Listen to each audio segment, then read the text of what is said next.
He should see the total development of the student. আমরা একটা মানুষের ভবিষ্যৎ জাজ করবো একটা মার্কশিট দেখে, অনেক সময় তো মার্কসও থাকে না, ABC হয়ে গেল।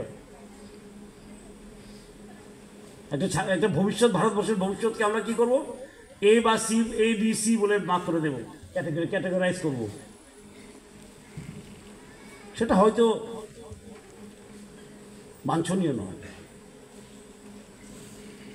আমার মনে আছে বহু বছর আগে আমি গুয়াহাটিতে গিয়েছিলাম একবার, তখন অটল বিহারী বাজপেয়ীজি প্রধানমন্ত্রী ছিলেন। উনি আমাদেরকে খুব গল্প বলতেন, উনি কবি আর খুব কথা বলতেন আমাদের সঙ্গে। ওনার ব্যস্ততার মধ্যে উনি আমাদের সঙ্গে খুব আলাপ আলোচনা করতেন। এবং উনি একটা গল্প বলেছিলেন, যেটা আমি সারা জীবন মনে রাখি, আমার খুব ভালো লাগে এই গল্পটা ওনার।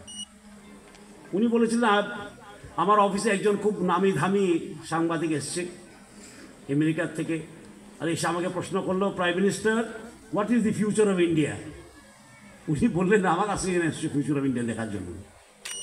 Future of India is not made in the prime ministers office, future of India is made in the school. ভারতবর্ষের বা রাষ্ট্রের ভবিষ্যৎ তৈরি হয় স্কুলে। এবং আগামী দিন ভারতবর্ষ কি রূপ নেবে, কি করবে, সেটা দেখা যায় ছাত্রছাত্রীদের চোখে এবং তার স্বপ্নে।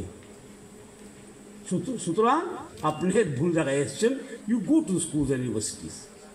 আর সেটা সত্যি কথা। Our future is continuously being made in educational institutions. আমাদের ভালো ভালো ইনস্টিটিউশন আছে ভারতবর্ষে, ত্রিপুরাতেও আছে। সেটাকে আরও ভালো করার জন্য কি দরকার?